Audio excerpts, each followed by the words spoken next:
بسم اللہ الرحمن ربی شرح لی صدری ویسر لی امری واحلل عقدۃ من لسانی یفقہوا قولی بسم اللہ الرحمن الرحیم۔ السلام علیکم ورحمۃ اللہ وبرکاتہ۔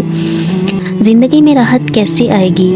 ہمارے پیارے نبی حضرت محمد صلی اللہ علیہ وآلہ وسلم نے فرمایا کہ تمہیں موت آئے اور تمہارے رویے یہ ہوں کہ تمہاری زبان پر اللہ کا ذکر ہو، اپنی زبان پر اللہ کا ذکر سجائے رکھو، اپنی زبان اللہ کے ذکر سے تر رکھو، اپنا دل اور اپنی زبان ہر وقت اللہ کے ذکر میں مصروف رکھو، تمہاری زندگی میں راحت ہی راحت آ جائے گی۔ سبحان اللہ پڑھو، والحمدللہ پڑھو، اللہ اکبر، ولا الہ الا اللہ، ولا حول ولا قوۃ الا باللہ۔ اس کا ذکر کثرت سے کرو، پھر حسبی اللہ، لا الہ الا اللہ، لا حول ولا قوۃ الا باللہ، اس کا ذکر بھی کثرت سے کرو۔ اسی طرح پھر یا حی یا قیوم برحمتک استغیث، یہ کثرت سے دن میں اس کا ذکر مسلسل کیا کرو اپنی زبان پر۔ تجربہ کر کے تو دیکھیں، اپنی زندگی میں سکون اور چین آپ خود ہی دیکھ لیں گے۔ راحتیں کیسے آتی ہیں آپ کی زندگی میں، اللہ تعالیٰ برکتیں کیسے پیدا کرتے ہیں، اور اس کی حقیقت بیان کرنے کے لیے میں یہاں پر ایک حدیث بیان کرنے لگی ہوں۔ ایک شخص ہمارے پیارے نبی حضرت محمد صلی اللہ علیہ وآلہ وسلم کے پاس آیا اور کہنے لگا، اے اللہ کے رسول صلی اللہ علیہ وآلہ وسلم، ایک بات مجھے بتائیں کہ میں ایسا کون سا عمل کروں کہ سیدھا جنت میں چلا جاؤں۔ ہمارے پیارے نبی حضرت محمد صلی اللہ علیہ وآلہ وسلم نے فرمایا، کہو سبحان اللہ۔ پھر اس کے بعد ہمارے پیارے نبی حضرت محمد صلی اللہ علیہ وآلہ وسلم نے کہا، کہو الحمدللہ۔ اس کے بعد پھر آپ صلی اللہ علیہ وسلم نے فرمایا، کہو ولا الہ الا اللہ واللہ اکبر۔ کہنے لگا سبحان اللہ، والحمدللہ، ولا الہ الا اللہ واللہ اکبر۔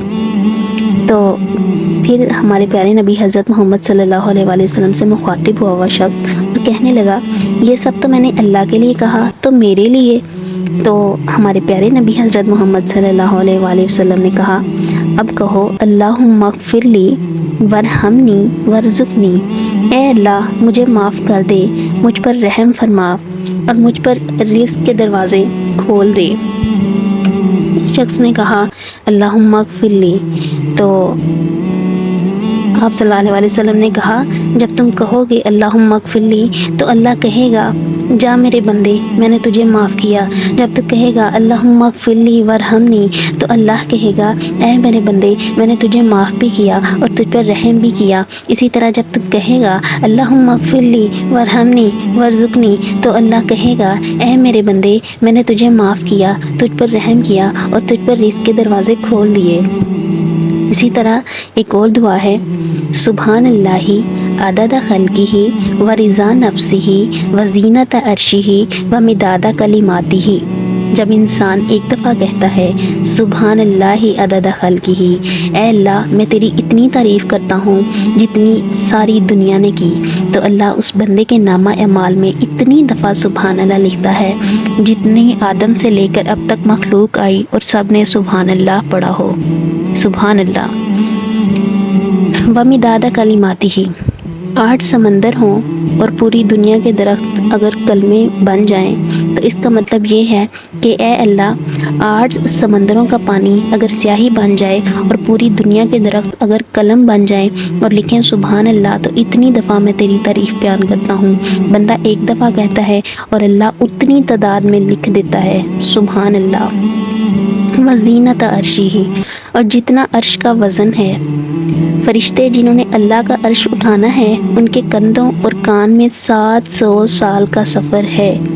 تو اتنا سفر ان کے کندھوں اور کان کے درمیان، تو فرشتے کتنے بڑے ہوں گے، اور پھر اللہ کے عرش کے بارے میں تو ہم بات ہی نہیں کر سکتے کہ کتنا وزنی اور کتنا وزن ہوگا۔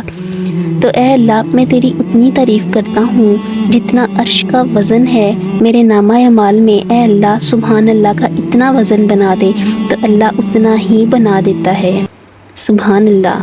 تو ایک دفعہ پھر پڑھتے ہیں سبحان اللہ عدد خلقہ ورضا نفسہ وزینت عرشہ ومداد کلماتہ۔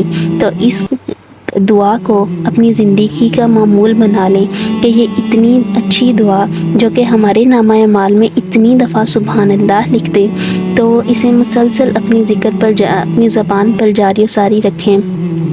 وما علینا الا البلاغ المبین۔